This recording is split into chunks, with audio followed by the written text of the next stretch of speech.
నీ మధ్యన నేను ఉండి నిన్ను లేవనెత్తబోతున్నానని మాట్లాడబోతున్న దేవుడు మన మధ్యలో సంచరిస్తూ ఉండగా, సంగమా, ఏ విషయంలో నువ్వు లేవలేకపోతున్నావో, ఏ స్థితిలో ఇరుక్కుని పోయి ఉన్నావో, వ్యాధుల మధ్య, రోగముల మధ్య, అప్పు సమస్యల మధ్య, ఇంటి సమస్యల మధ్య, ఇదిగో ప్రభా నేను ఇరుక్కుని పోయి ఉన్నాను, లేవలేకపోతున్నానని ఎవరో చేసిన ప్రార్థన విన్న నా దేవుడు తన సేవకుడిని తన సన్నిధానంలో నిలబెట్టుకుని, సేవకుడా, నా దాసుడా, ప్రకటించు,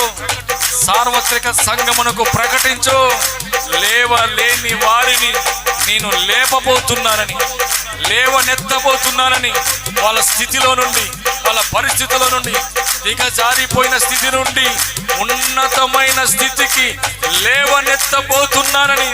మాట్లాడబోతున్న నా దేవుడు మన మధ్యలో సంచరిస్తూ ఉండగా, సార్వత్రిక సంగమా స్తుతించు.